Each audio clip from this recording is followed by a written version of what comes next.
Welcome to today's Estate and Trust Administration Workshop. It's great to have you here. My name is Jeff Stauffer, Community Relations Director with Elville and Associates, and the Executive Director of our charity, the Elville Center for the Creative Arts.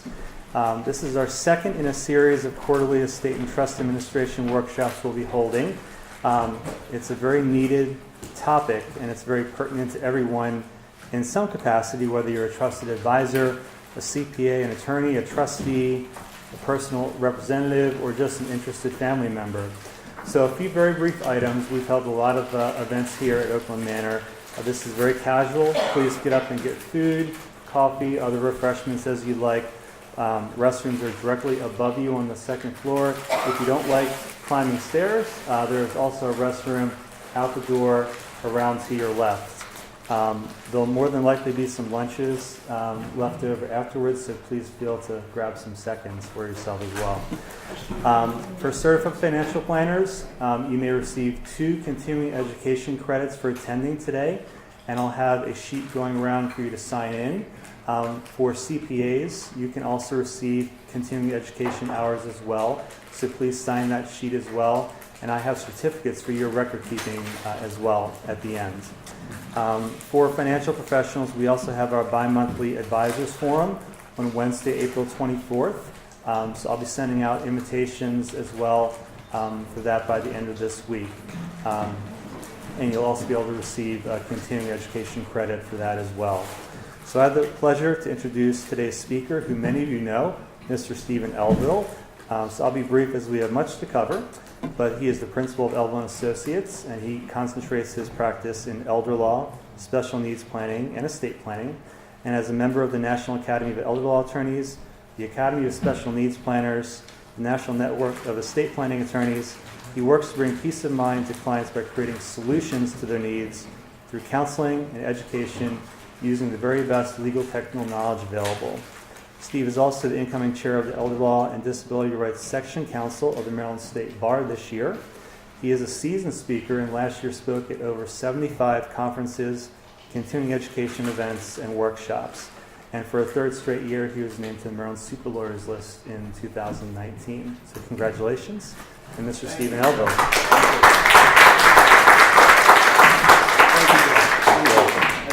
Thank you to Jeff for everything he does to put this event on, and for Lucy for being here and filming today. So, hi and welcome. Thank you for your commitment to continuing education, and there's many friends and acquaintances and clients and financial advisors, everybody in the audience. I practically know all of you, and if I haven't met you, I would like to meet you. And thank you for coming out today and for showing your enthusiasm about this quarterly event that we're going to keep doing, and we're going to keep doing it because it is arguably the most important thing in estate planning, estate administration and trust administration. And it is just a topic that's near and dear to our hearts as to the confusion that people have about this particular topic. What happens upon my death? How does my trust get administered? How does my estate get administered, and so forth? I was sitting with clients this morning that have a lot of tangible personal property, and everybody's goals are different. This particular family, their goal was to make sure that tangible personal property gets distributed properly. How do you do that? There's a lot of nuances. So thank you again for coming out. And this room keeps working for us. We keep coming back here, and maybe someday we'll change venues, but this is a very casual thing. There's food in the back. Jeff's told you where the restrooms are. There's also restrooms upstairs. So feel free to get up and mill about. This is a really kind of a roll up your sleeves kind of workshop. So that's what we'll do over here the next hour and a half to 2 hours. I'll probably try to keep it around an hour and a half, and we know your time is valuable, so we're going to keep it along those lines. All right, and let's just get right into the material, because we do have a lot to cover. All right, so what are we going to do here today? Well, and Jeff, do we want to dim these lights, or I'll leave it up to you all if you'd like to have it dimmed a little bit. Dim a little bit. And as you'll notice, Lucy is recording this by podcast, so we have a Zoom recorder up here, And she is also filming this, so we're going to make this available to you. And at least one person in the audience has told me they would like to disseminate this information among their clients, which is very nice of them to do. And you feel free to do that after we send this out on social media and or directly to you. All right, so we're going to unravel the mystery of what happens after the death of a loved one. Now, there's a lot to talk about here, so we're not going to unravel all the mysteries, but we're going to get into that. We're going to try to minimize confusion and provide maximum support to clients and family members at a time of crisis. So again, I know some of you are clients, some of you may even be clients of other firms, and a lot of you are financial advisors. So try not to be, and there's even some CPAs and tax preparers in the room, which they're so busy, I don't know how they had time to come out. So feel free to, just take this for whatever it means to you. Try not to get confused when we're talking about, well, this is what a financial advisor would do, this is what a CPA would do. These are just kind of best practices, no matter who you are, if you're dealing with estate or trust administration. And what is the legal step-by-step process that needs to be taken after the death of someone? All right. What are the practical steps? Not just the legal steps. What are the practical steps? And what are the most significant and problematic legal and tax issues that advisors should be aware of? And let's pretend you're not an advisor. Let's just say you're a personal representative or you are a trustee. You're not necessarily a professional. What should you be aware of? And how financial advisors, CPAs, attorneys, or personal representatives and trustees can best work together in support of clients. All right. Now, I just realized I didn't do something. We have a couple of attorneys here in the room from the firm. Can you guys stand up? This is Megan McCullough and Michael Crow from our firm, and they work in our trust administration, estate administration department. Thank you guys for being here. All right, so unraveling the mystery. This is one of our clients' greatest concerns, or advisors' greatest concerns.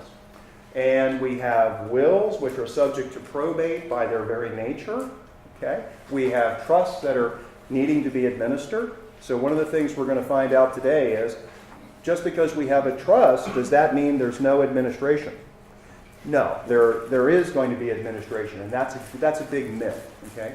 And there's a transition period, or transitionary period, and a lot of questions about that transitionary period. Who will be there for the surviving spouse or the children? Okay? This is a huge issue. And if you're an advisor or a CPA, this is where you can add a tremendous amount of value. Who is going to be there? Our clients increasingly want to know that. What do I do if I'm a person who has just lost someone? Okay? People want to know, what are the next steps? How many of you, if you're an advisor, how many of you, or let's say you're not an advisor, but you've seen this happen. How many of you have seen a situation where someone dies and all of a sudden the surviving spouse feels like not only has the world come to an end, obviously, emotionally, but how many of them feel like they have to rush to do something? Have you seen that? They feel like there's a huge rush. And there are times when there is a little bit of a rush, and I'll give you some examples, but other times, most of the time, there is no rush. I would say it should be driven by process and not circumstances, not by emotions. And of course, preparation through education and organization is the way to go. And that's going to make everybody's life simpler. All right. Plan specific, asset specific, need specific, fact specific. I have found over the years, if this makes any sense, that there are estates and trusts that need to be administered, and some of them are just very straightforward. Maybe there's a particular plan. I'm going to give you some examples. We can't give all examples today, but I'll give you a feel for this. The plan kind of dictates everything. Everything is pretty straightforward. Then there are estates and trusts where there's a lot of assets of a particular kind. Let's say they might be partnership assets, or let's say somebody has very little, a simple example, somebody has very little of non-retirement assets, but they have a ton of retirement assets, and that's really driving all the planning, okay? You know people like that? A lot of people like that. There's a need. There's a real specific need, okay? There's someone who is ill. There is someone who is going to, and this might kind of carry over into the fourth category. The facts of the situation dictate that there needs to be special consideration here. I'm administering an estate right now where a surviving spouse was not given control of the estate. It's a very unusual situation, and we very rarely see anything like that. But the deceased spouse did not want his surviving spouse to have any control over anything, and she's just, she feels completely out of control of her own life, and that's natural. So that's a specific situation where maybe some of the normal things we would do have to be changed a little bit to try to meet her needs within the parameters of what we have to do. Maybe there's a special needs child that wasn't provided for. Maybe there's a long-term illness. So sometimes these things are not just driven by legal facts and processes, which of course has to be the parameters, but they are driven by specific circumstances and needs.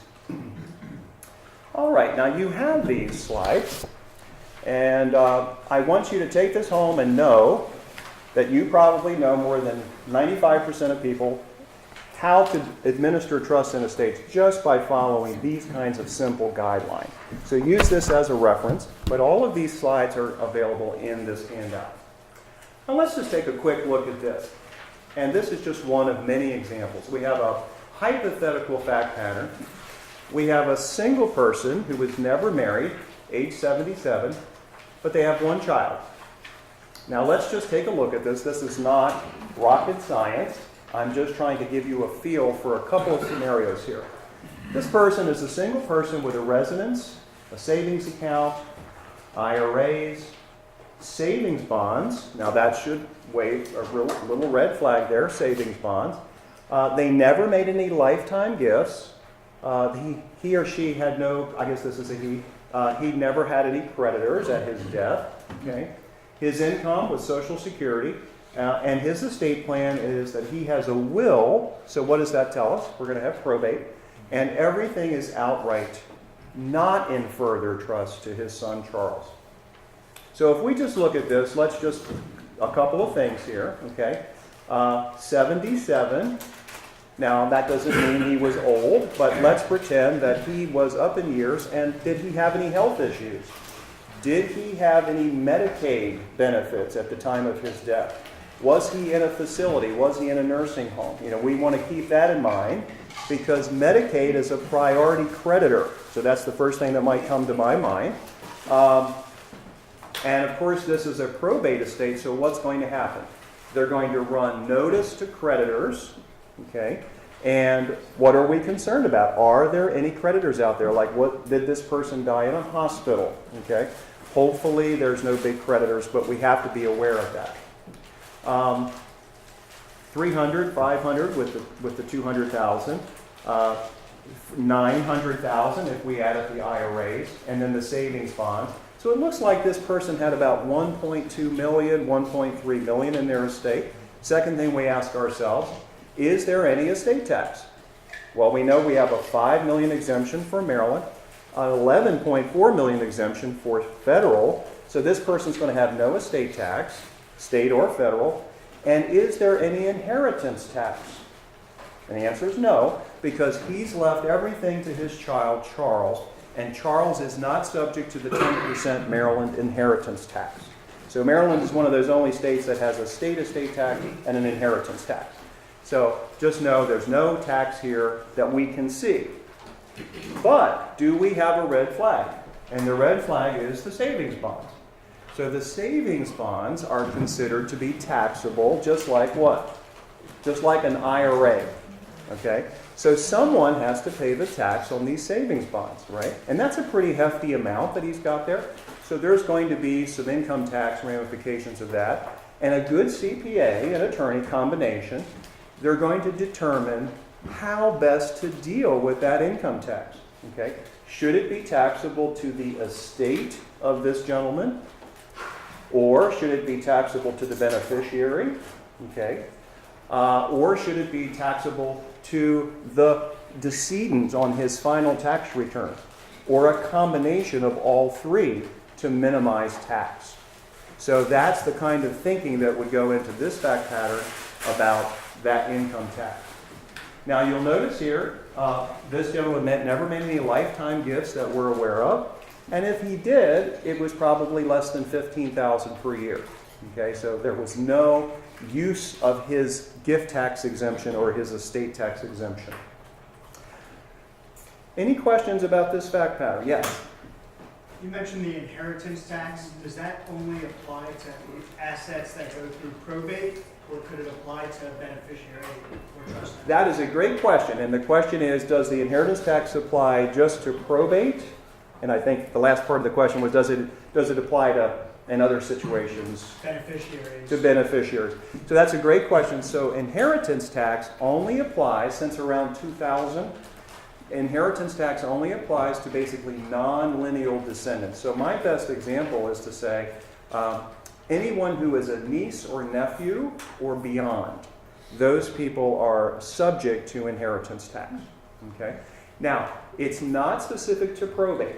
So let's pretend that this gentleman had a revocable trust, and let's pretend he had everything in his revocable trust and everything was great. He had no probate.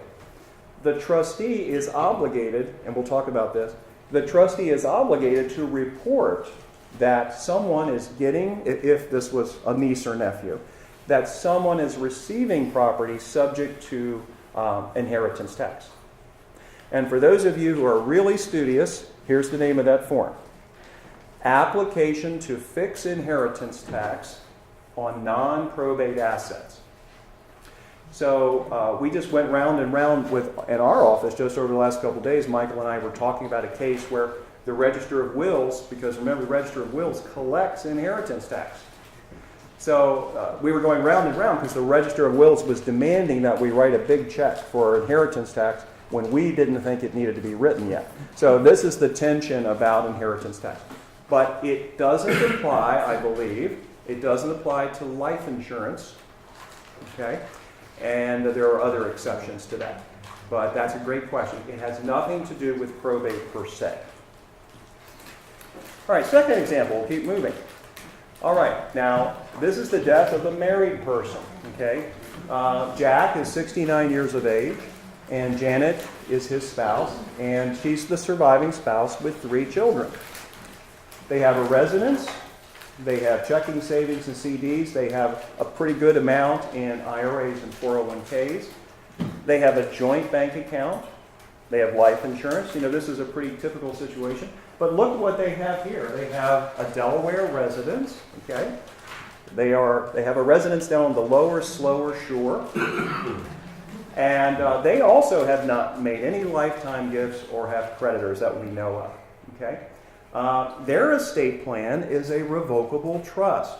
And many of you in this room have a revocable trust, or you deal with clients that have it. But for those of you who don't know what that is, it's a substitute for a will. So you can have a will, or you can have a will substitute. And that's all a revocable trust is. But let's assume that not only did this person have a revocable trust, let's assume that it was a fully funded trust. It was a trust where everything was the way it should be, and there's no probate. All right. Including the Delaware house. So that's the first thing I might check. Is the Delaware house in the trust? And it looks like it's a residence. It looks like they weren't renting it out to third parties. This was just a place that they loved to go. And maybe they lived part-time over there. So that house should have been in the trust, and that's the first thing I would find out. So if that house was in the trust, we have no probate in Maryland. We have no probate in Delaware. And that's what we want. All right. Are there any red flags here? They have 3 children.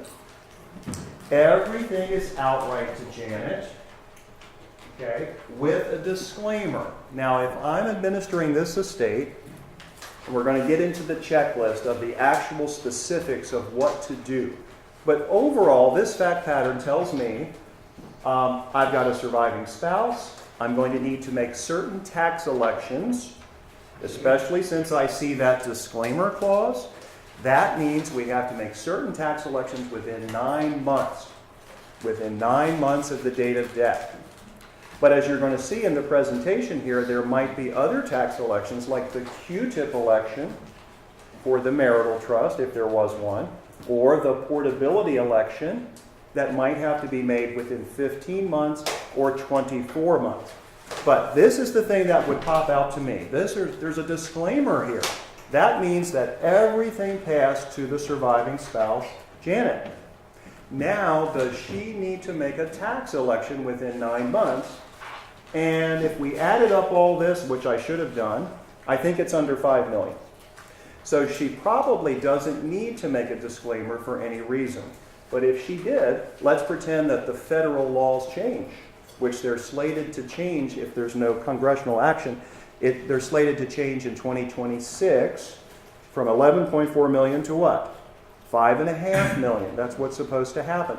So what if that happened? We might be looking a whole lot closer to whether she needs to disclaim for estate tax purposes or any other reason. But let's assume that she doesn't need to disclaim. Everything goes to her. So there's not a big issue there. The Delaware residence, if that was properly in the trust, as it should be, there will be no probate in Delaware, no probate in Maryland. 401ks and IRAs, okay? That is going to be a red flag because we have to do what? We have to make a death claim. And we have to deal with the IRAs, okay? And the spousal rollover IRAs by when? The fall of the year following death. So these are just little things to note down. These are the red flags that I'm seeing here. Now, you'll notice down here I said, well, what if they have a formula clause? Now, like I said, this is a fire hose of information, okay? So if you've never heard of this before, all that means is the way that trust is written right there, it says everything goes to her outright. But what if it didn't say that? What if it had an old-fashioned formula clause, we call it, from the early 2000s or from the 1990s, and they never changed their document? That would just mean that there would be trusts that need to be set up for the surviving spouse. And a typical formula clause, even though there's lots of different ones, a typical formula clause would set up either a bypass trust, if you've heard of that, or this is a synonymous name, credit shelter trust, residuary trust, family trust. It goes on and on. There are various names of this. So those are the red flags I would see here. Now, if the Delaware residence is not in the trust, what do we have? We have probate in Delaware. So those are the red flags. All right, let's move on to the third one. Now, Janet, she lives several more years, okay, and she passes away. But now, what happened over the last 20 years? Unfortunately, one of the children is now disabled. And I hate to use this, but we see it so often, the traumatic brain injury, or something like this happens from a car accident. And now what do? Well, Janet's situation has changed too. She's living in a continuing care retirement community. Okay, so she has a deposit there of $350,000, let's say. Her assets are a little bit the same, a little bit changed in certain ways. And it looks like somewhere along the way they bought a Florida residence. So these people enjoy being near the water. But they somehow did that. There have still been no lifetime gifts. And her income is her fixed income is basically Social Security. So here we have an estate plan. What are the red flags? Well, the good news is she has a fully funded revocable trust, and that even includes the Florida residence, let's say. So they must have gotten rid of the Delaware residence, and now they have a Florida residence. And everything is left equally to the children in further trust. And for those of you who have seen me do this, I'll just draw another illustration. Let's say this is a trust for one of the children. This is a child, and they have their assets in trust. So this is a trust for the benefit of this child. It's an irrevocable trust. And this trust is typically designed to protect this child from bad marriages, creditors, car accidents, all of those terrible things. And it gives protection But notice that this particular trust is for the child's health, education, maintenance, and support.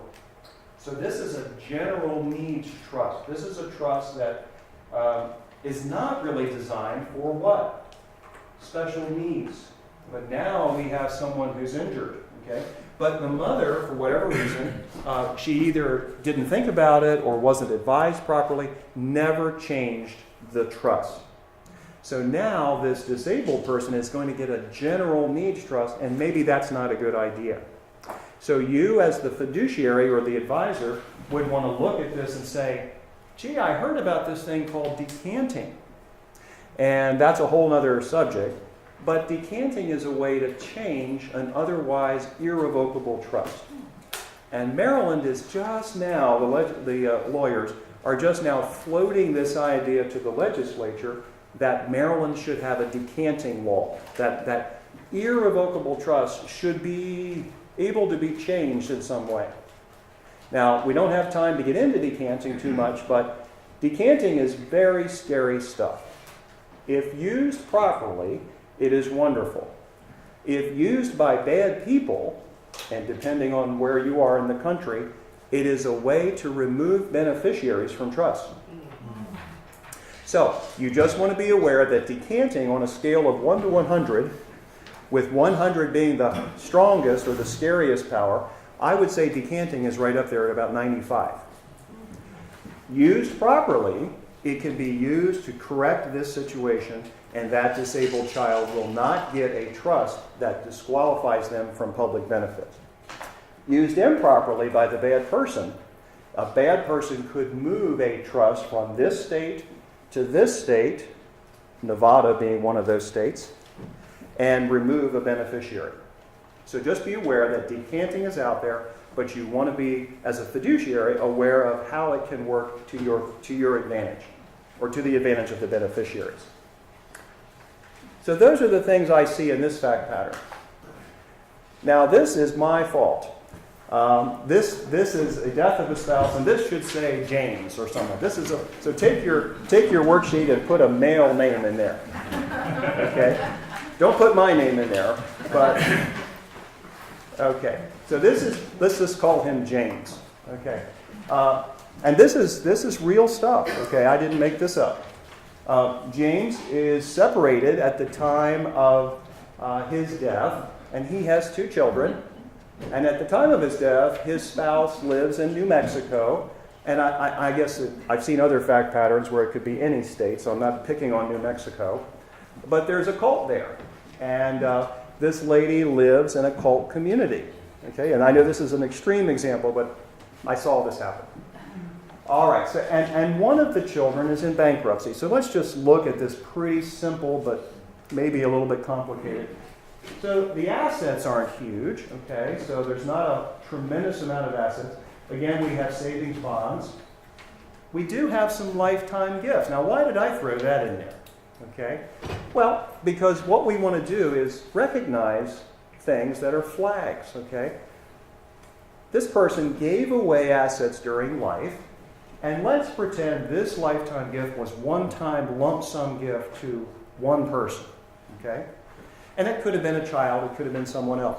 Well, what do we know is exempted when someone makes a lifetime gift? $15,000 per person per year, okay? So if we take that and subtract that from 150, we know this person made a $135,000 taxable gift, okay? But is there any tax? And this is just something you would think through. No, because this person could have given away how much? $11.4 million during his life. So I just throw that out there for your education, that yes, he made a lifetime gift, but we're not going to worry about it. Okay, we're not going to worry about it because he could have given away $11 million with no consequences. So we're not going to worry about it. Now, he had a federal pension, probably has no survivor benefit, but maybe it did. Okay, we have to check those kinds of things out. One of his children is in bankruptcy. Why is that a problem? Well, that's a sad situation. He's got IRAs, okay? And let's pretend that he designated his 2 children as 1/3 beneficiaries of the IRA, even though it's not a great deal of money. The problem is that it's an inherited IRA, and that child that's in bankruptcy is likely to lose that to the bankruptcy process. So just think about these things as I try to give you a little bit of feel for these. Do we see any other issues? We know the savings bonds are going to be taxable. Okay. We know that it might be difficult or it might not be difficult to communicate with the spouse who lives in that community. You might have to get an heir searcher. Who knows what you would have to do. But hopefully you take away that every situation is different. Any questions? All right. And Jeff, do we have plenty of coffee back there? All right, good. All right.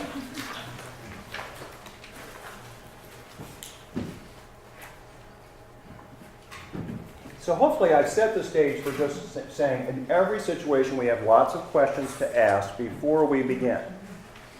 Now we want to minimize confusion, provide maximum support to our clients, personal representatives, and trustees, okay? Now some of this is common sense, but do we live in a crazy world where anything can happen? Yeah, so we want to focus with all that's going around, all that's going on, to have empathy for the client and their situation, okay? What kind of family support does the client have, okay? You know, that's an important thing. Is somebody just languishing after a death? Is someone so disabled from taking care of their spouse or a loved one that they can't take care of themselves? You know, these are things to think about. And I know among the CPAs and financial advisors in the audience that you all are on the front lines of this. Okay, you actually do a wonderful job providing extra value here. Okay, so I know I'm preaching to the choir. Have the whole firm involved if you're an advisor. Okay, make everybody aware of what's going on. The other day, someone got notice at our office that someone has early Alzheimer's, you know, a spouse. And someone in our office sent out a message and said, hey, want to make everybody aware of this, right? So this is important stuff. Be creative, be informed about resources. And I know that's why the advisors that are here today are here, to stay informed. Have the ability to refer and to act as a counselor. Now, we want to do common sense things. We want to assure them, the person that's affected, that they should take care of themselves first and that there is no hurry. I know you have experienced this. I sit in the conference room with clients that can barely even get themselves into the office. They are so exhausted, they're so distraught, and they really shouldn't be there. You know, and sometimes if I had the foresight, I would tell them don't even bother coming in because it's too soon. But, you know, some people just want to get the process going. It's very difficult. Assure them that all the advisors have been notified and are coordinating together. Assure them that everything is in order, or hopefully, if it's not in order, it will be gotten into order. Assure them that there are funds available, okay, that there are things that will be done to make funds available to them. Assist them with final arrangements, okay? This is not an easy thing to do. Although most people do a pretty good job with this, okay? But if they don't have the connections to do that, we want to connect them. We want to address any client-family issues. Okay, there might be certain issues that are occurring at death within the family, problem issues. And of course, we want to send sympathy cards and flowers and so forth, and all of those human things that we need to do to support people. All right, so now we've talked about the practical a little bit. We've talked about some fact scenarios and the time that we have. So let's talk about the legal step-by-step process in probate versus non-probate. These are similar. We want to use a checklist for critical dates if possible, and organization is the key. Now, Jeff has a handout for you, a checklist, and I'll wait till you get that in your hands, but we're going to give you 2 samples. There are many, many checklists, and I'm sure you could find one on the internet. This is a sample that works well. just to give you a basic guideline, okay? Trust versus probate. And there's one thing I want you to note on this as soon as everybody gets one. How many of you have dealt with someone who had a trust and they only had one child, let's say, and everything was taken care of so well during their lives that when they died, their surviving single child literally had almost nothing to do? That it was so clean. Have you ever seen that? Well, I heard some yeses and some nos. I have seen that recently. I have seen, especially when there's one child. It doesn't necessarily mean it couldn't have been where there was 2 or 3 children, but especially when there's a sole child, I've seen some situations where there's almost literally no administration to do. You've got one beneficiary, no probate, and it is really a beautiful thing to see. But even in those types of situations, we're going to see that there's still a couple of things that would be wise to do. Okay? Not required, but wise to do. So we're going to talk about that. But for most revocable trusts, are there things that should be done? Is there an administration process? And the answer is yes. So there's a big myth out there, and this workshop would not be proper without me pointing this out. Even though for many of you this will be common sense. So let's pretend this is a revocable living trust, and it has been fully funded with assets. It's got everything in there that should be in there, and everything that should not be in there, like IRAs, 401ks, and so forth. Those things are properly outside, but they're properly beneficiary designated. Now someone dies. Now this trust becomes what? It was a living trust, but it becomes what? An administrative trust. So it becomes an irrevocable trust. This is one of the biggest mysteries, believe it or not. I know it's pretty straightforward. This is one of the biggest mysteries of estate planning. If I have a trust, what happens at my death? The living trust, which could be changed because it was revocable, now becomes irrevocable. Okay? And now there is a period of what? Administration. So think of the revocable living trust as an ancillary process that's different than probate, but there are things that need to be done during the administrative process. Okay? And at the end of administration, what you're going to see in these checklists is we are going to then distribute the assets to the beneficiaries.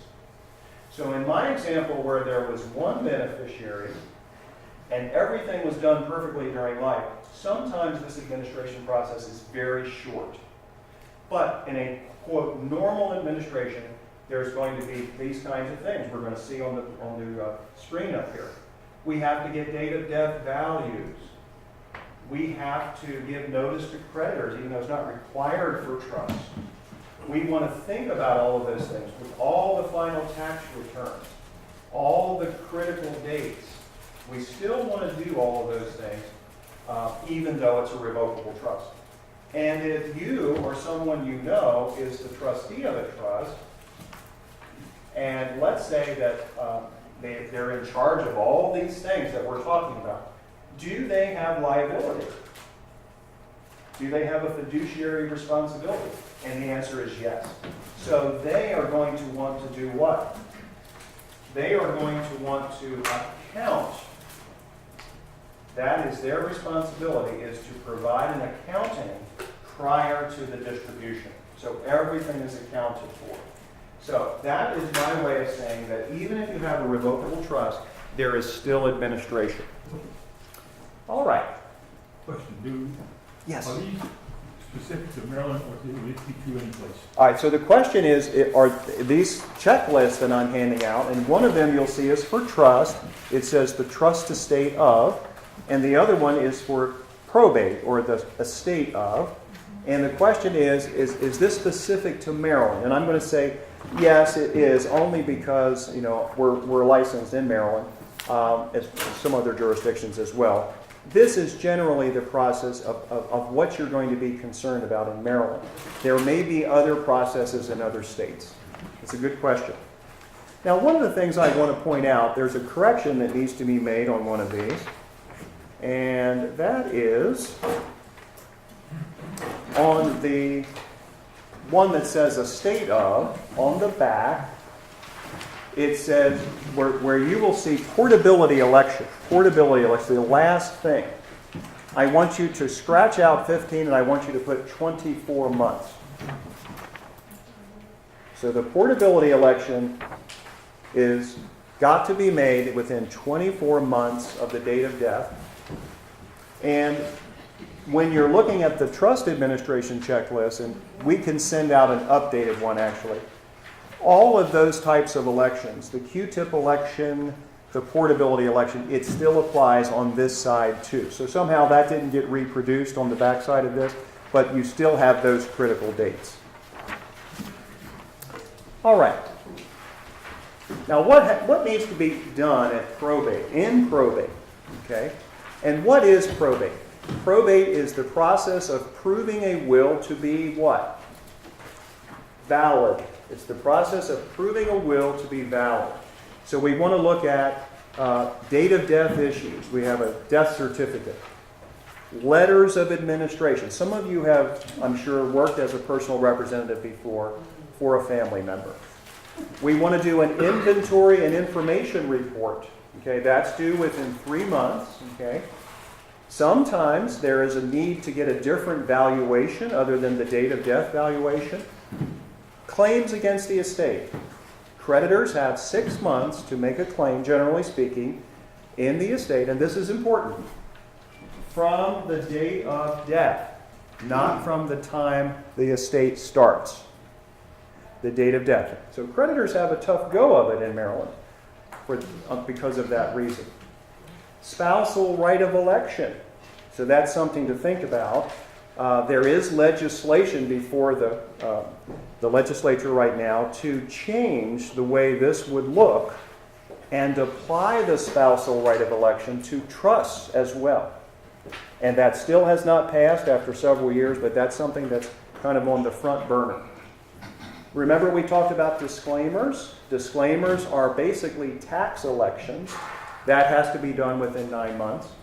And federal estate tax returns and state estate tax returns have to be filed within 9 months. Okay? And any estimated tax should be paid within 9 months, although you can get an extension. Okay? So remember, I didn't say the portability election had to be made within 9 months, even though that used to be the case. The government has relaxed that now and said 24 months. The portability election is made on Form 706 and the Maryland estate tax return. Okay? So maybe you would do it much sooner than 24 months.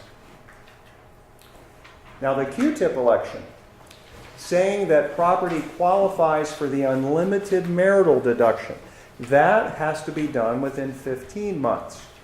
So the Q-tip election is a little bit more relaxed. And where do you make the Q-tip election? On Form 706. On Form 706. And again, portability election, what does that mean? That means that each spouse now has a simplified way of doing tax planning. So in the old days, when I was much younger, lawyer, we used to have lots of trusts that had that formula clause we talked about. And that formula clause was considered to be the vehicle that really drove the tax planning. The formula clause was important because if you didn't have that, or if you didn't make a disclaimer to choose use of the tax exemption, you would actually lose your exemption. So that's hard to believe. Just a few years ago, if you didn't proactively use your exemption, you would lose it.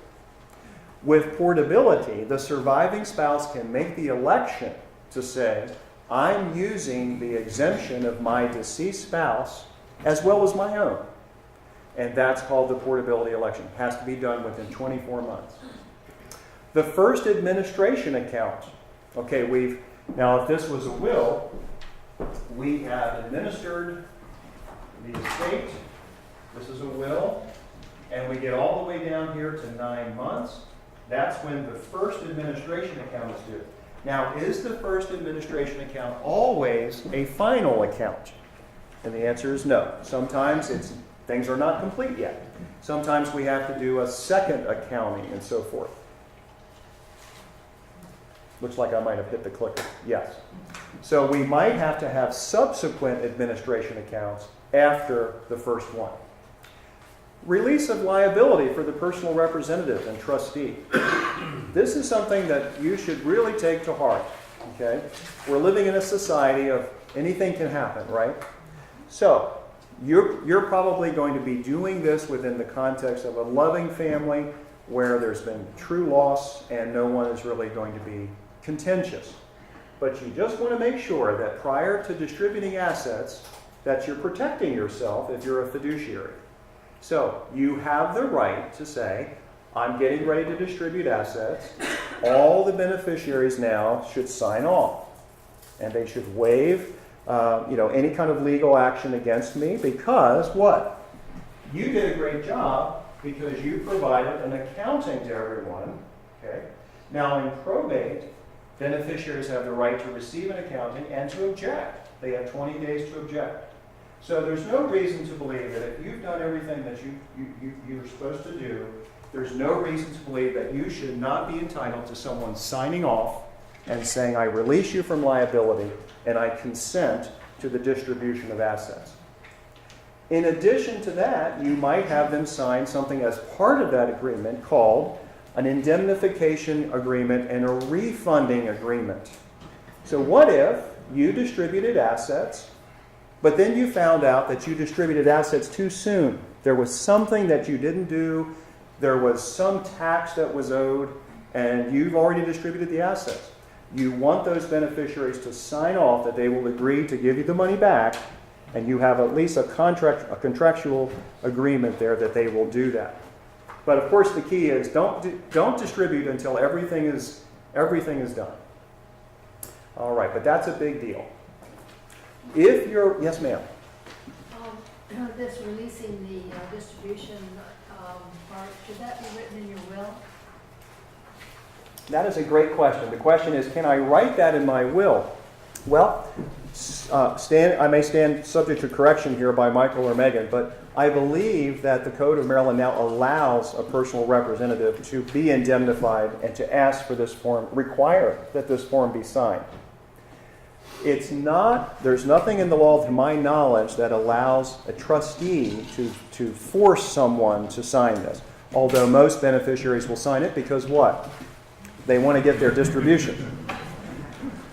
Is there a number form or is it a standard form? Or what? Yeah, there's a form, and we'd be glad to send you a form. But just know that you have the right to ask for this, and I don't see any reason why you wouldn't put it in your will or trust and say, listen, I acknowledge that my fiduciary is entitled to be indemnified, and I direct that he or she, be indemnified and protect themselves by way of one of these agreements prior to distribution. What do we not want to do with a less than happy beneficiary? We don't want to give them their share and give them a war chest that they can turn around and sue us without signing off and waiving litigation. Okay. I heard some laughter back there. Oh, gotcha. All right. Cheryl, you want to come up here? All right. So now we have tax returns that have to be filed. What do we have? We have the decedent's final tax return. Okay. We have the fiduciary tax return. If you've never heard of this, it's called Form 1041. This is what will determine how much income did the estate of the decedent have during that 9-month period or during that 15-month period. Okay? And then we have the estate tax returns, 706 and Form MET1. These are the types of tax returns that would be filed. Now, what if there is estate tax due? What if there's an inheritance tax due? What if there's, a lot of income tax due for some reason? We want to get a letter from the taxing authority called a closing letter, right, that protects you as a fiduciary. We want that before you close the estate. Now, you're going to see we're switching to non-probate. Non-probate. This is a trust, okay, typically, but there could be other non-probate type of transfers, right? Payable on death, transferable on death, beneficiary designations. Okay. So, date of death values, same process. We have to find out what are the date of death values. Notifications to beneficiaries. Now, why is that a special category here? Remember, in probate, beneficiaries are already notified through the Register of Wills process, through the Orphans Court. But here we have a new responsibility. Since 2014, under the Maryland Trust Act, we have to notify beneficiaries, qualified beneficiaries. Now, some of you might say, gosh, weren't beneficiaries always given notice? Not in Maryland. So up until 2014, this was not required. So beneficiaries are required to be notified. You see the alternate valuation date again, same kind of thing. Q-tip election, portability election, disclaimers, federal and state estate tax returns, all of that is the same, even though it is privately administered through a revocable trust. Release, waiver, and refunding agreement. That's what we were just talking about. Okay? Releasing the trustee of liability prior to final distribution. And then the 1041 and so forth. Receipt of a closing letter. So as you see, this is similar. That's what I'm trying to get across, is that there still is administration. What is the difference, though? Because some people in the room might be saying, well, if it's the same, why would I still be doing a trust versus a will? Well, remember, if you've fully funded your trust and you've maintained that trust over the years, you are minimizing the cost of administration. Okay? And remember, the statutory fees for probate administration are basically what? $1,800 of the first $20,000 and 3.6% of the amount over $20,000. I didn't make that up. So that is roughly 4%. So that's where, when AARP magazine says that the average cost of probate is somewhere between 4% and 7%, depending on where you are in the country, that's where they're getting those numbers. Okay? Around 4%. Now, can it be a lot less? Those fees can be a lot less if the family member is doing the administration as the personal representative and they don't take a commission, or if it's an only child. But if there's 3 or 4 kids or 2 or 3 kids and that one child is doing all that work, they're entitled to a commission and they probably deserve it. Right? Some of you have done that. Excuse me. Yes, ma'am. What is the average percent of that commission? What is the percent of that commission? Great question. So, depends. And the question was, what is the percentage of that commission? So, my quick answer would be, if a child were to administer an estate, a probate estate, and they did not hire lawyers or CPAs or other professionals to help them, and they petitioned for the entire amount, my guess is the court would probably approve it. Mickey, would you agree with that? 100%. Yeah. Personal representative or counsel. What's the percentage? Well, it's around 4%. I'm sorry, I missed that. I'm sorry. I'm sorry. 4%. Yeah, it's around 4%. So does that apply to IRAs and life insurance? No, because those don't go through probate as long as there's a beneficiary. But that would basically be the formula in so many words. Good question. All right, what are the practical steps? And I'm going to check my time here. All right, we've been going for almost an hour. How's everybody doing? All right, feel free to get up and move around. Okay. Someone said, the bad news is there's a lot more to go. All right. I promise we're going to move it along. Okay. I promise the last part is a little lighter than this. Okay. What are the practical steps? And those of you who know me, I'm into being practical, but is there a lot of technical? Yes, there's a lot of real technical things. You don't want to miss one of these deadlines. You don't want the Register of Wills saying you missed a deadline. What happens, right? Well, if you're a personal representative and you miss a deadline, the Register of Wills, for the most part, unless it's a tax deadline or a disclaimer deadline, the Register of Wills is pretty relaxed, okay? And they're going to give you a 30-day extension. They're going to give you more than a 30-day extension if you want it. They don't care so much, I don't think. But what happens if one of the siblings says, "I never liked you anyway," and you missed a deadline? Now they're going to petition the Register of Wills and make your life miserable and say that you breached your fiduciary duty. So every single case is different. And if you've got somebody like that in the family, you don't want to miss any of those deadlines, even though sometimes it's very innocent. All right. What do we do practically? Schedule a meeting with the surviving spouse or the surviving loved one within 30 days. It does not have to be within a week. It does not have to be within 2 weeks, okay? It doesn't even have to be within 30 days, but probably beyond 30 days, we're pushing it a little bit. We've got tax deadlines. We've got things to get together. Mickey and Megan and I have been having fun with a couple of estates where there are rental properties. Now, this is not something that can happen if you're administering an estate and it's got a bunch of rental properties, right? Because those tenants, the moment the person dies, those tenants are without guidance and maintenance and all of those things.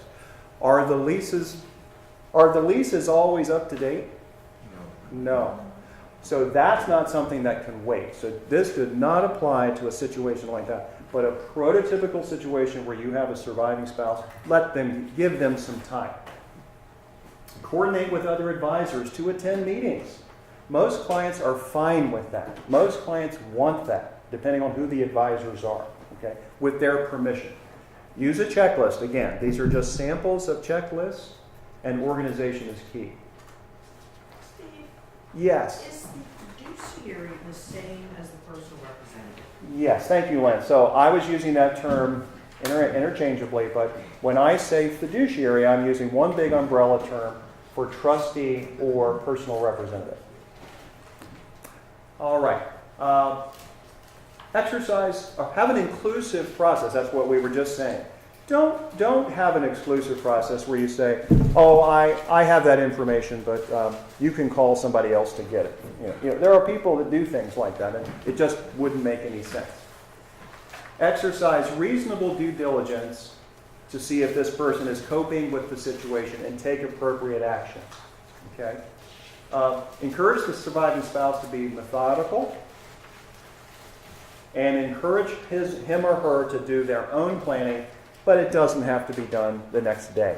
Many people are very focused on now getting their own estate plans updated and they feel rushed. Again, be methodical but not rushed.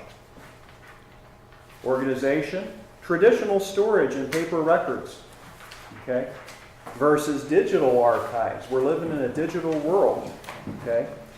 I know our firm just got a new portal, I guess we would call it, which we're getting ready to roll out, where clients can have their photographs and documents and so forth. But there are many other ones that you advisors have access to, and consumers. So just know security is an issue, right? Security is an issue, so you have to use your own due diligence on that.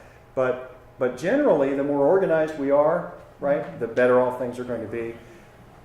This morning, I was just leaving a message before I came in here that I wanted a client to please bring me the leases. Please bring me all the information. And I know when they do, we're going to have boxes of it sitting everywhere. So use your own due diligence about organizing in advance. All right. Now, we've talked about a lot of stuff. Let's talk about the problematic legal and tax issues. Some of this overlaps because this is a very broad overview. Okay? We want to review titling to assets prior to death. Arguably, You could have the greatest documents in the world, but arguably the way assets are titled at death is the most important thing in estate planning, right? That is arguably the case. So here we want to do plenty of review prior to death. I know you do that. I know that's why you're here. You're that kind of person. But this is key. Valuation of all assets after death.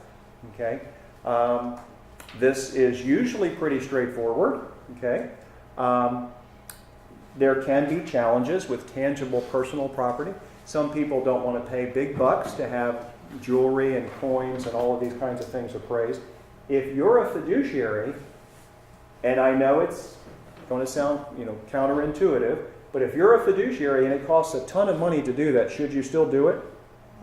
Probably, because that's your fiduciary duty. There might be some exceptions to that, okay? But you don't want to cheap around those kinds of things, because someone's going to say to you, "Where's that valuation?" Caution in retitling accounts and acceptance of life insurance. Okay. Why is this an issue? Probably in today's environment, this is never going to be much of an issue about the acceptance of property. Do you remember that first illustration where I said the surviving spouse received everything, but then there was a disclaimer within 9 months?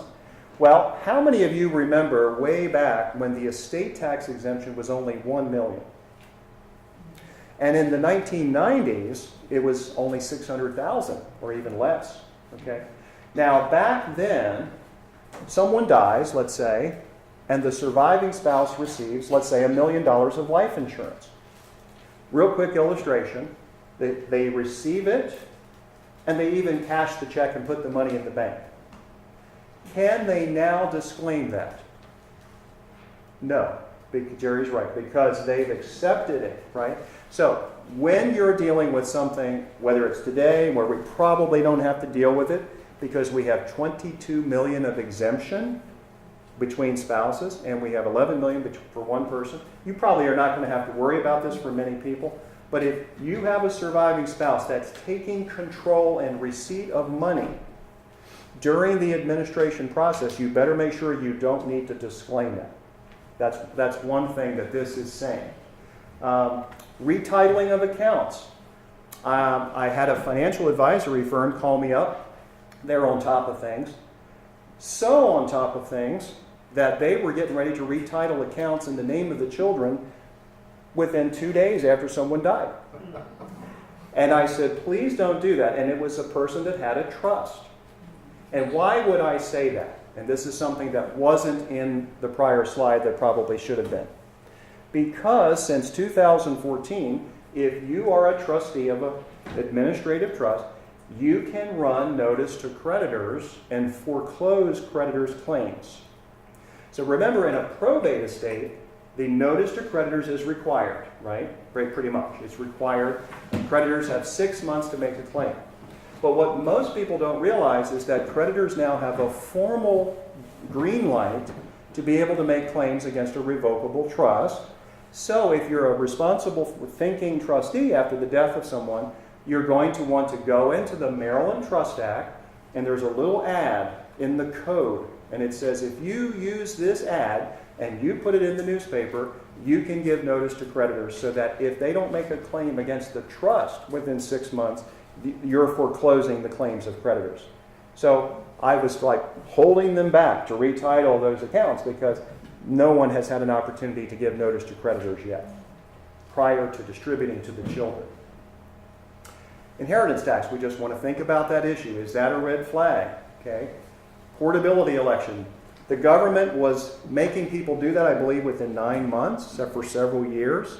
Now they've settled on 24 months. So don't let that go by because they're probably not going to give you any leniency after that. The Q-tip election has to be made within 15 months. And again, I got ahead of myself, but failure to foreclose creditors' claims. We want to make sure we're doing that. Now, you're going to have some single children or others that might say, do we really have to spend the money on a $400 or $500 ad to notify creditors? My parent didn't have any creditors. And of course, there are going to be people who don't want to run those. But your highest and best advice is going to be to run notice to creditors, in my view. All right. How can we work together if we're advisors? And some of you, of course, are not advisors. We want to communicate completely. We want to have a collaborative relationship. Is that easy to do? That is not easy to do. You know, we talk about that all the time. That is not easy. But that's our goal, right? We're all busy. We all have more emails that we can respond to every day. It is a hard thing to do, okay? Sometimes I think face-to-face meetings are the best. But I've been accused of being old-fashioned, so maybe we ought to have these, Zoom meetings or whatever, face-to-face Skype meetings. We want to determine which advisor is going to be the quarterback of this team. I have found that some advisors really like to take charge of that team, and I think that's a good thing. As long as that person is covering all their bases, let that person be in charge. Let's not have a war about who's going to be in charge. Put egos aside. Invest significant time during the client's lifetime to ensure everything is assigned and aligned and all the beneficiary designations are aligned. If someone becomes incapacitated, what's the first thing that a power of attorney maybe should do, other than take care of them? Check all beneficiary designations and make sure everything is aligned. So a good power of attorney is going to say what? My beneficiary can check my agent, I should say, can check my beneficiary designations and make sure that they are in alignment with my estate plan. Okay?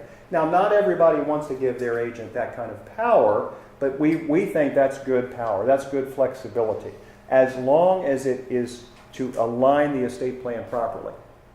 And in situations where there's an obvious illness, I should say, we want to expedite meetings and coordinate on an expedited basis.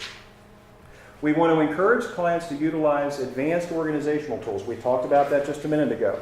Let's look at what's available. Let's see if the client likes digital archiving, likes having everything in a portal kind of situation.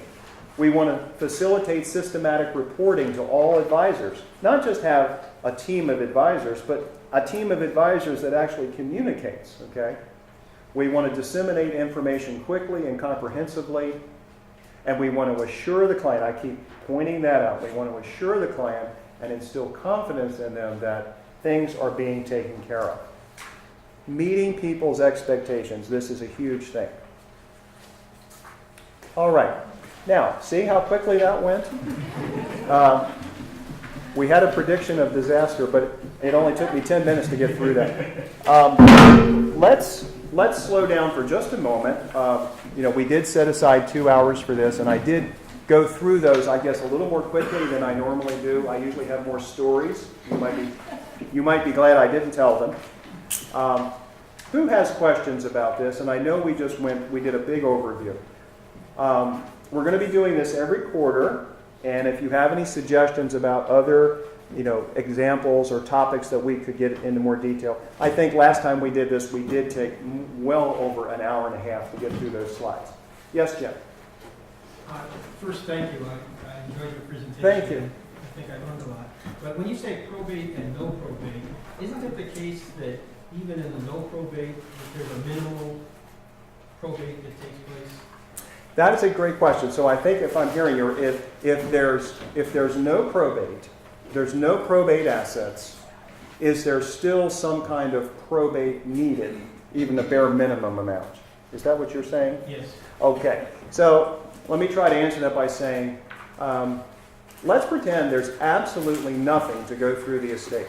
Okay. What might the personal representative need?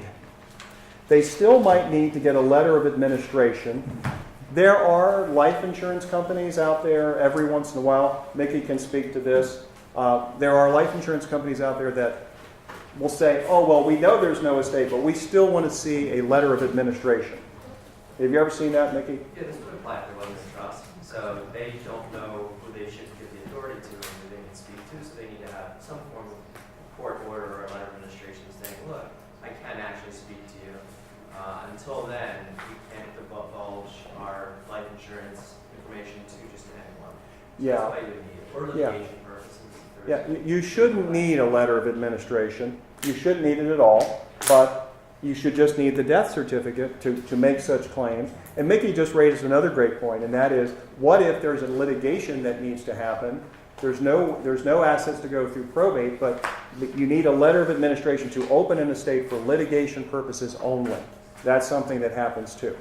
But where I think Jim may have been going with that question is, what if there's just absolutely nothing that needs to be done? Do we have to notify the Register of Wills about the death of the person? Okay, and the answer is they're going to say yes. And Michael, who worked for the Register of Wills for how many years? Thank you. 3.5. 3.5. He can answer this better than I can. But I've had people from Registers of Wills all across the state tell me, but if you don't notify us, it's not something we're going to follow up with. Right. Unfortunately, the uniformity that applies to all registers across the state is a little iffy, and that's because they're all elected. They all think they're the big boss, and that they make the decisions.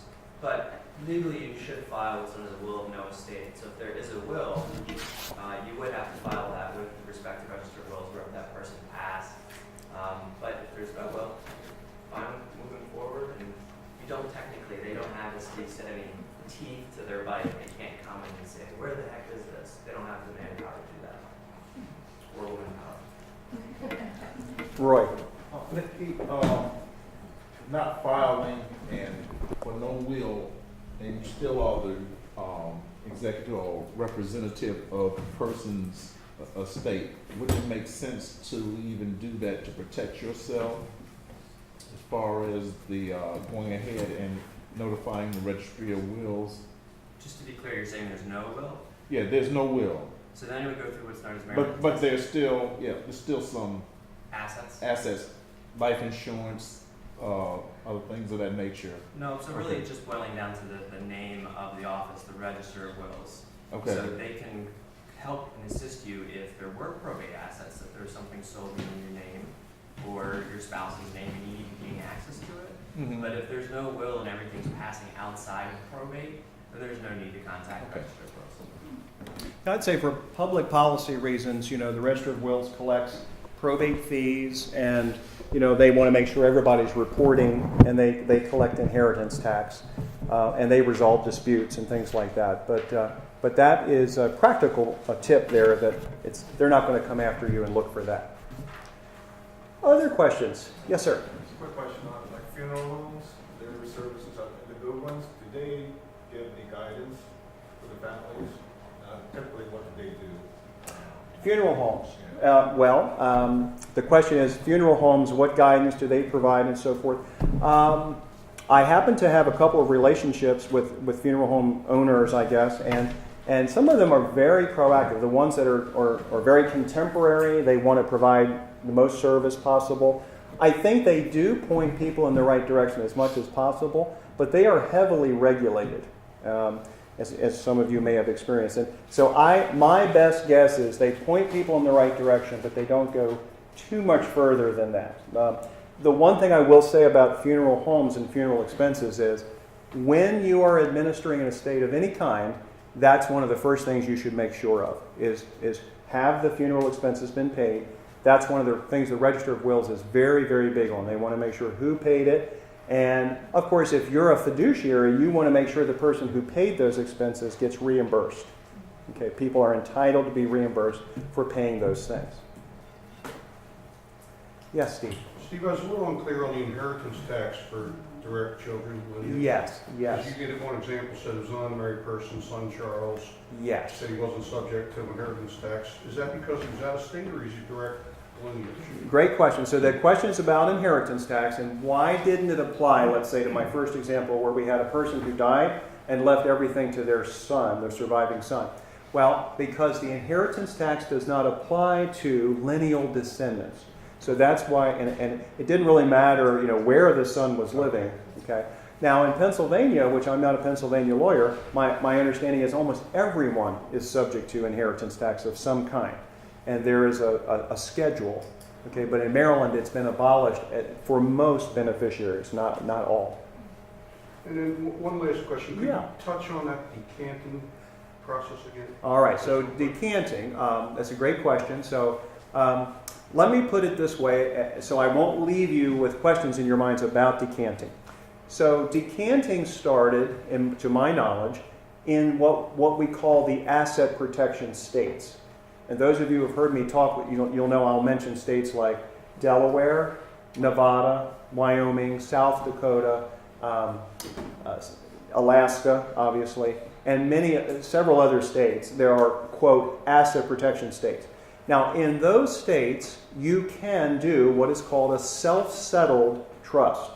We could walk over to Delaware and we could say, okay, here's my assets, here's my brokerage account, which is really not protected from creditors, but I'm going to put that in a trust, and I'm going to get lifetime asset protection, and I can create that trust myself and say I'm protected from creditors. Now, there's a statute of limitations period, and that could be 4 years, I understand, in Delaware, or it could be 2 years in Nevada and other places. But if you don't get sued after you establish that trust, if you don't get sued basically within that statute of limitations, your assets are protected in that self-settled asset protection trust. You can't do that in Maryland, although you can establish a lifetime trust for spouses. But you can't just say, I'm creating a trust for myself and I'm protected from creditors. So in those states, because of those exotic trusts, we might call it, you can have a special fiduciary called a trust protector. A trust protector. And in Maryland, you can have a trust protector now too. We call it a trust advisor in some cases, since 2014. Long story short, a trust protector or a special independent trustee can move a trust from Maryland, let's say, to another jurisdiction, because remember, a trust is under state law and it's located in a certain state. So let's say it's sitused in Maryland, but it's also governed under Maryland law. But now we move that trust to another state. Let's say we move it to Nevada. Okay. Now the question is, or Illinois, which has decanting too. Okay. Now, so the asset protection states, I was only giving you that example because that's where my understanding is that decanting came from. It's still evolving in the law, but various states now have decanting, whether they are asset protection states or not. So let's pretend we moved it to a state like Nevada or Illinois, and you say, I want this trust not just to be amended, I want to completely redo the trust. Pouring the old wine into a new decanter, I guess, or whatever we call it. A completely new trust. Okay? So you can't add beneficiaries to a trust through decanting, but you could remove a beneficiary under a trust through decanting. But the most wonderful thing that decanting can do is take things like a trust that's not appropriate for someone because of their physical condition or mental condition and change that to a different trust. So it can be very good, but you just have to be careful with it. Okay. What we are telling clients is if it's probably a good idea to recognize that decanting exists because it's kind of the latest and greatest thing among estate planners. And estate planners are always trying to do something new and innovative, and this allows them to engage in a lot of different things. The question is, who's monitoring all of this, and how far can you really go? If someone says, this is my trust, and this is what I want, well, now we have all kinds of mechanisms in the law that allow that to be undone. Okay? There's something called non-judicial settlement agreements and all kinds of things that can occur under state law. And then there's these exotic things like decanting that can occur. So what we're advising people to do is don't put your head in the sand about decanting and don't be aware that it's out there. Educate yourself as to what it is. But then to me, and this is going to continue to evolve, put a provision in your will or trust that says, okay, I recognize it's out there. I recognize that it may be the greatest thing since sliced bread, and maybe it needs to be used at some point. But you cannot change my beneficiaries. You can change the trust, but you cannot change who my beneficiary is. That's kind of the approach we're taking right now with decanting. So I think it's wise to recognize that it exists. You're welcome. Yes, ma'am. What if there are two trustees. Co-trustees, To administer the trust. right. Do Well, you have to do everything together? yeah, so trustees can be structured where they are joint and not individual. They must act together. Now, let's say that's the case and you're kind of like, this is so inconvenient. How can we do that? A good trust will have a trustee delegation of provision that simply says, yeah, there's two trustees that have to act, but I can actually delegate authority to another trustee because I'm getting ready to go to France for 3 weeks or whatever. So there are delegation clauses. But there are other arrangements like, yes, the trustees can act jointly or individually. So those kinds of things. And that's why structuring trustees is really an important discussion. Something that should take a little bit of time to think through it. And not to get off on another subject, but remember, trust protectors give flexibility in that regard. So let's pretend there were two trustees. One of them is just not available, and that person is always required because it's joint. A good trust protector can remove that person completely or just remove them and replace them with someone else. So building flexibility into the plan is important, depending on who you are. Could that happen after the person dies? Yes. So let's pretend the person passed away and there's an administrative trust, or let's pretend the administrative trust is over and there are further trusts that are ongoing. A trust protector typically would be given the authority to remove and replace trustees during the administrative process and beyond. If the person has inserted a trust protector provision. But if you don't have the trust? If you don't have the trust protector provision, then you're kind of stuck unless the person is willing to resign and be reasonable, or all the beneficiaries agree through some kind of court modification or something called the non-judicial settlement agreement. And there are some unreasonable trustees out there. There are not a lot of them. I haven't run into a lot of them, but it just seems like in the last 6 months I've run into 2 or 3 of them. But over my whole career I haven't seen very many. But they're out there. Especially if it's an old document. Let's say it's an old will, it establishes trust, and there's no trust protector provision, there's nothing, and you have an unreasonable trustee. That's where you're going to have a problem. You're welcome. Yes? Family communication. So I kind of see 2 situations. One is where there's an adult child who's a trustee for a living parent who maybe has cognitive decline. How should they communicate with their siblings who will be beneficiaries? Do you have any advice or cautionary tales there? And same with involving adult children of a parent who may be a client of yours and they're facing cognitive decline and you help them organize. All right, so thank you. So your first question was about a fiduciary who has cognitive decline? No, they're trustee on assets for a parent. For a parent that has cognitive decline. Okay, so I just think family cooperation is everything, right? And one person who's not cooperating can really throw everything off.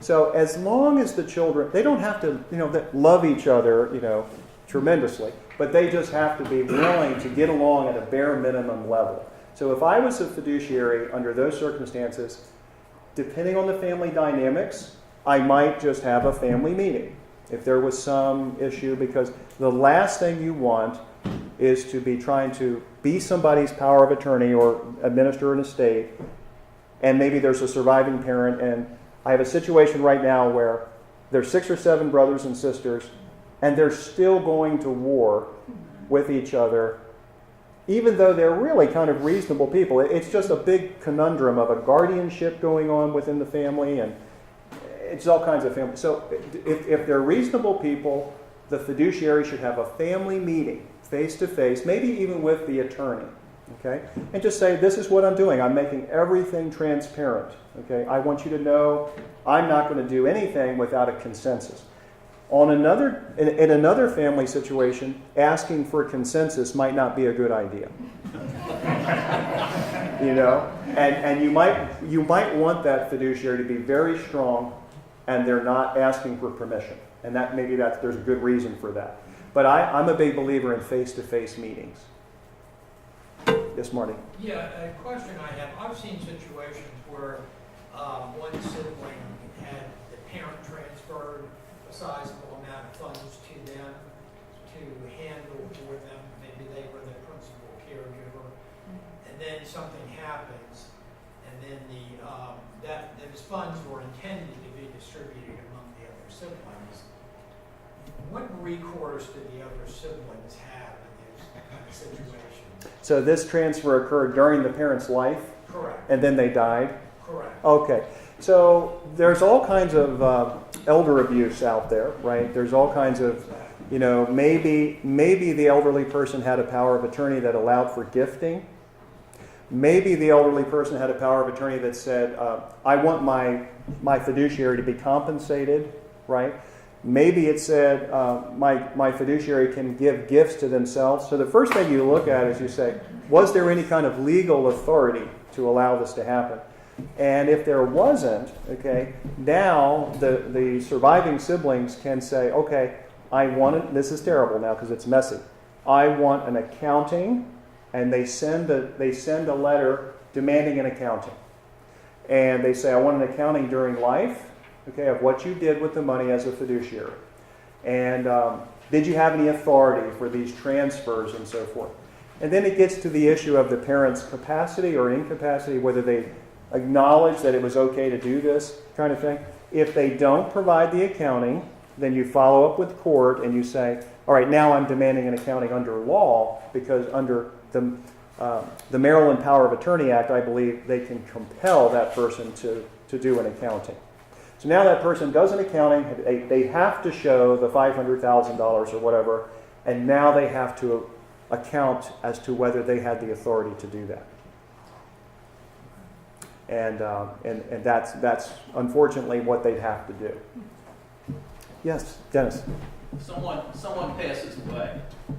Now, assuming their wife is still, or they have a person joint on their checking account. I've sometimes heard where the husband or the wife says, how do I pay my bills? Can I get to my checking account? Now, if it's a joint account, I would assume the survivor can do that. But if it's not a joint account, or let's say there's not enough funds there, and you have to go to another account, what do you tell them to do?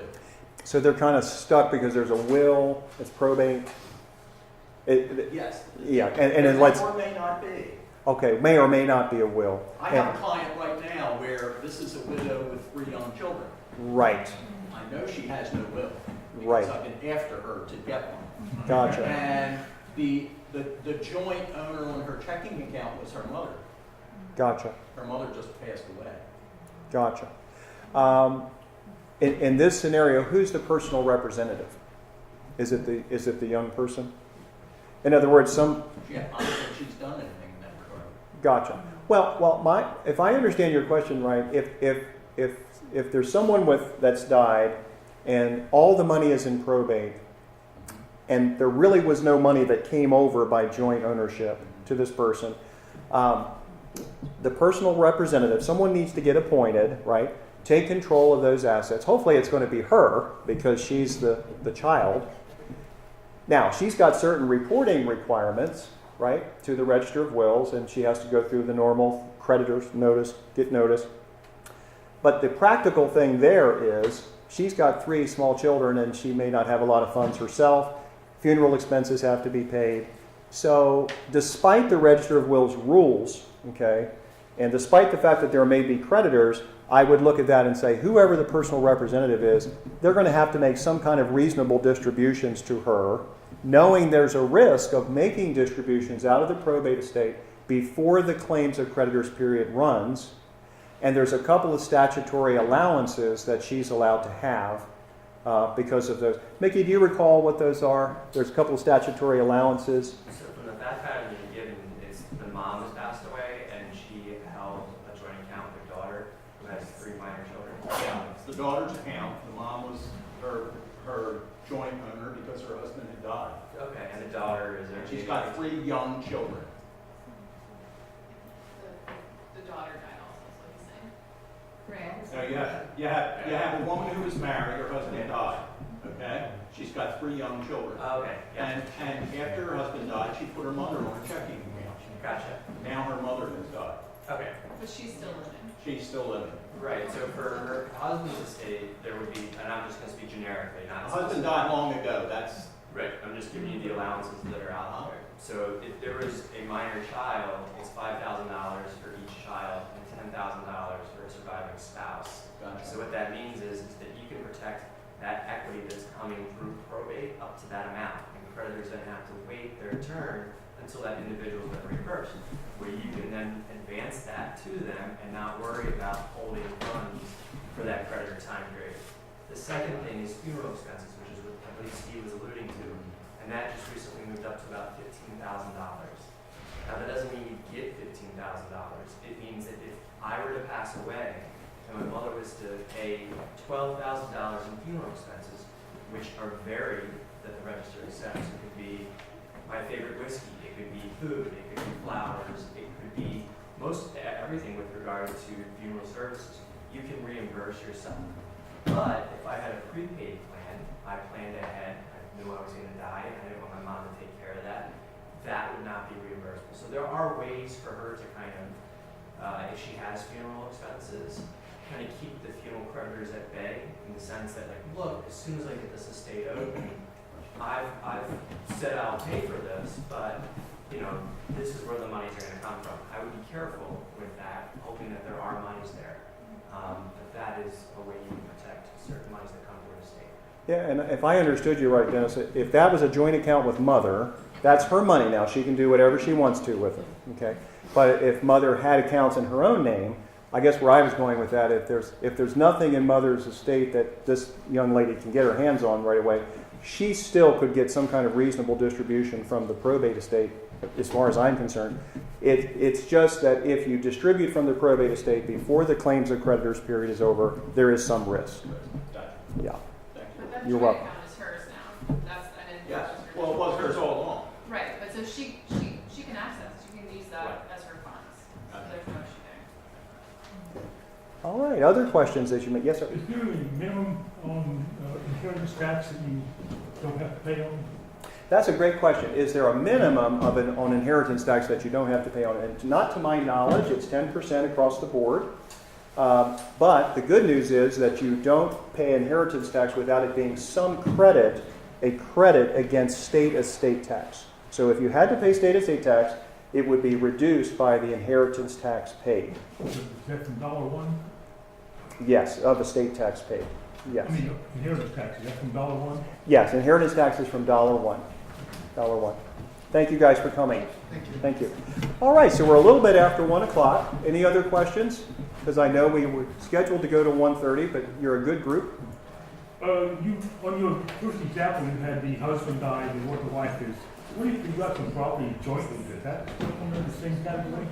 All right, so the question is, what if I die with a spouse and I have joint property? You have a house in both names. Right, so that passes by operation of law to the surviving spouse. So that's not going to go through probate. It's not going to go through administration, but it's still going to count for federal and state estate tax purposes. Anyway, thank you very, very much. And without your support, we couldn't put on these events. And you're so good to sit here and take in all this information and participate. We really appreciate it. And Jeff, our next one is when? For 3 months? We're going to have another one? Yeah, another 3 months, yeah. All right, all right. Information and pass it on to people who think will find value in this. Please email us with any questions you may have, and we thank you. Thanks a lot.